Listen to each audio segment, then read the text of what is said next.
सभी को।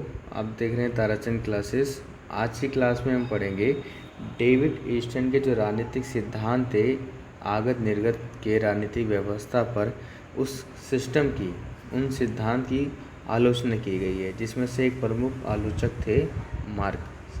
ठीक है, मार्क्सवाद। ठीक है, मार्क्सवाद विचारधारा। ठीक है, चलिए इसको स्टार्ट करते हैं।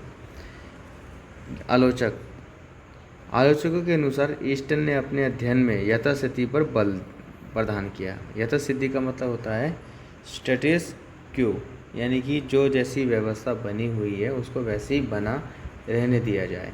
ठीक है, यानी कि परिवर्तन ना किया जाए राजनीतिक व्यवस्था में। लेकिन आप सबको पता है कि राजनीतिक व्यवस्था में क्या होता है, बदलाव होता है। समय बदलता है तो क्या होता है, मांग बदलती है, लोगों की इच्छाएं बदलती हैं और थोड़ा विचारों में भी परिवर्तन आता है। अगर वर्तमान सरकार जो भी सत्ता में है, अगर वो समय के अकॉर्डिंग परिवर्तन नहीं करेंगे तो ऑब्वियसली बात है, सरकार या तो हटाई जाएगी या दूसरा कोई ऑप्शन सर्च किया जाएगा। यानी कि सरकार क्या हो सकती है, गिर भी सकती है। सरकार गिरेगी या फिर विचारों में परिवर्तन होगा ही होगा। तो यथास्थिति तो संभव नहीं रह सकती। ठीक है, ओके, तो समझ आया। इनका ये मॉडल विकासशील देशों और साम्यवादी देशों में प्रभावी रूप में लागू नहीं होता है। ठीक है, यानी कि ये कहा जाता है कि ये जो मॉडल है ना, सिर्फ विकासशील देशों और साम्यवादी देशों में प्रभावी रूप से लागू नहीं होता है। ये सिर्फ पूंजीवादी देश में लागू होता है, जैसे अमेरिका हो गया, जहाँ पे पूंजीवादी विचारधारा है। लेकिन जहाँ पे साम्यवादी विचारधारा है, जैसे रशिया है, यहाँ पे सिंगल गवर्नमेंट है। ठीक है, विकासशील देश जहाँ पे मतलब ऐसे क्षेत्र जहाँ पर लोगों की क्षमता ही नहीं है राजनीतिक प्रक्रिया में भाग लेने की। ठीक है, या अपनी मांग को सरकार के आगे रख ही नहीं पा रहे, इतने लायक नहीं, एजुकेटेड नहीं, इतने अवेयर नहीं है। जैसे कबीला होता है, कबीले में सारे अधिकार एक कबीले का जो लीडर होता है, ठीक है, उसी के पास होते हैं। ठीक है, कहने का मतलब ऐसे इलाके जहाँ के लोग असक्षम हैं, सक्षम नहीं है, कहने का मतलब क्या है, सक्षम नहीं है, एबल नहीं है अपनी बात को रखने के लिए, अपने विकास से संबंधित कोई डिमांड क्रिएट कर पाए, एजुकेटेड नहीं है, तो ऐसे स्थान पर और इसके साथ वैसा स्थान जहाँ पे साम्यवादी सरकार है, जहाँ पे सिंगल गवर्नमेंट है। ठीक है, जैसे रशिया है, चाइना है, ऐसे स्थानों पर ईस्टन का जो सिद्धांत है वो फेल हो जाता है। ठीक है, यानी कि ये बोल रहे हैं कि ये डेविड ईस्टन जो है ना, इनडायरेक्टली पूंजीवादी विचारधारा का समर्थन कर रहा है, जिसके कारण कंपैरेटिव पॉलिटिक्स जो है, जो तुलना करती है, वो पॉइंट ख़त्म हो जाता है। ठीक है, समझ आया। तो इन इलाकों में ये चीज़ फॉलो नहीं हो पाती। अगला है, ईस्टन ने अपने अध्ययन में शक्ति के अध्ययन की उपेक्षा की है। ठीक है, शक्ति के बारे में तो पता ही नहीं है कि शक्ति क्या है। शक्ति तो भाई पब्लिक होती है, यहाँ पे सरकार को दिखाया जा रहा है, लेकिन ऐसा होता नहीं है। ठीक है, तो मतलब शक्ति है क्या, ये तो बताएं, इसके बारे में नहीं बताया। डेविड ईस्टन की परिवेश की बात तो करते हैं, लेकिन परिवेश में क्या है इसको परिभाषित नहीं किया गया है। जैसे अगर परिवेश की बात करें, अगर इन्वायरमेंट की बात करें, तो इन्वायरमेंट में क्या क्या आएगा, समाज भी आता है। ठीक है, इसमें सरकार भी आते हैं, दबाव समूह आते हैं, दल भी आता है। कहने का मतलब है, जैसे सरकार है, ठीक है, सरकार है, ठीक है, तो सरकार के साथ साथ यहाँ समाज भी होगा परिवेश में। ओके, और यहाँ पर आप दबाव समूह भी होगा,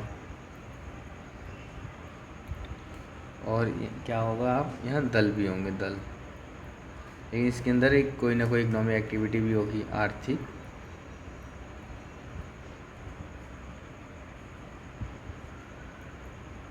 क्रिया, आर्थिक व्यवस्था, जो समझना चाहो वो सब होगा एक परिवेश, यानी एक इन्वायरमेंट में। ठीक है, लेकिन डेविड ईस्टन के व्यवस्था में, राजनीतिक व्यवस्था के अंदर दल का, समाज का, दबाव समूह का, इन सब का तो जिक्र है, सरकार का भी है, सरकारी व्यवस्था का। ठीक है, सरकारी व्यवस्था, सॉरी, राजनीतिक व्यवस्था का जिक्र तो है, लेकिन आर्थिक क्रिया का जिक्र नहीं है। इकोनॉमिक्स के बारे में तो कुछ बताया ही नहीं है, जिसमें मार्क्स तो पूरी तरीके से इसका समर्थन नहीं करते डेविड ईस्टन के सिद्धांत का, कि जब तक आपने इकोनॉमिक्स नहीं समझा, तब तक इन्वायरमेंट को बिल्कुल भी नहीं समझ सकते आप अच्छी तरीके से। समझ रहे इस बात को? यानी कि परिवेश क्या है उसके बारे में अच्छे से एक्सप्लेन नहीं किया गया है डेविड ईस्टन के सिद्धांत में। ठीक है, चलिए आगे देखते हैं। इसमें क्या है, ईस्टन द्वारा प्रस्तुत राजनीतिक विज्ञान की परिभाषा राजनीतिक विज्ञान मूल्यों का आधिकारिक आवंटन, यानी कि मांगों को क्या है इसमें, अनेक लोगों की मांग को क्या होता है इसमें पूरा करना, आवंटन, मूल्यों का आधिकारिक आवंटन, अनेक लोगों की मांग को पूरा करना, ये क्या है, पूर्ण है। क्योंकि देखो भाई, समाज में सभी लोगों की मांग को पूरा नहीं किया जा सकता है, सिर्फ सेलेक्टेड मांगों को क्या करा जाता है, पूरा किया जाता है, जो स्वास्थ्य, शिक्षा, संचार, इन सब चीज़ों से क्या हो, संबंधित हो। ठीक है, क्योंकि राजनीतिक व्यवस्था और अन्य व्यवस्थाओं द्वारा आवंटित मूल्यों में उन्हें स्पष्ट रूप में भेद नहीं किया है।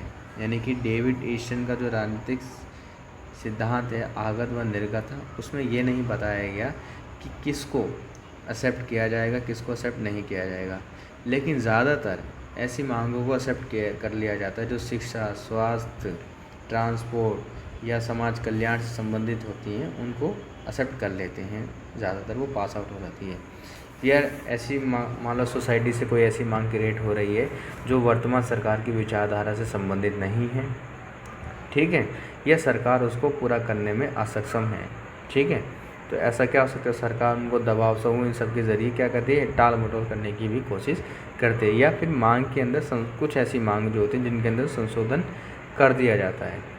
ठीक है, ओके, कि कुछ ऐसी मांग, डिमांड जिसके अंदर संशोधन करके उस मांग को पूरी तरीके से नहीं माना जाता, थोड़ा सा मान लिया जाता है, एक्सेप्ट कर लिया जाता है। जैसे अग्निपथ की स्कीम थी, तो उसके अंदर थोड़ा बहुत क्या करा गया, संशोधन किया गया। समझ आया? यानी कि कहने का मतलब यही है कि डेविड ईस्टन के सिद्धांत में ये नहीं बताया गया कि मांग को किस तरीके से खारिज किया जाएगा, ये सारी, ये किस तरह से अंतर किया जाएगा, ये सब नहीं बताया गया है। ठीक है, लेकिन नॉर्मली यही होता है कि जो वर्तमान में सरकार होती हैं वो अपनी विचारधारा के अकॉर्डिंग, या ऐसी नीतियाँ जिसको सरकार पूरा करने में सक्षम है, या ऐसी नीतियाँ जिसकी वजह से समाज का पूरी तरीके से संतुलन होगा, तो इनसे क्या होता है, इनको सरकार मांग एक्सेप्ट कर लेती है। लेकिन कुछ ऐसी मांग है जिसको सरकार पूरा करने में असक्षम है, विचारधारा से संबंधित नहीं है, या फिर समाज में असंतुलन की स्थिति उत्पन्न हो सकती है, तो ऐसी मांगों को सरकार या तो पूर्ण रूप से खारिज कर भी सकती है। ठीक है, ओके, आई होप ये सारे डेविड ईस्टन की आलोचना आपको समझ आई होगी। आप इसको बुक से ज़रूर पढ़ना जो आपके पास हैगी। ठीक है, ये सारे जो शॉर्ट पॉइंट्स हैं आप इसको नोट डाउन भी कर सकते हैं। ठीक है, चलिए याद रखना, डेविड ईस्टन के जो मुख्य आलोचक थे वो थे मार्कस, याद रखना।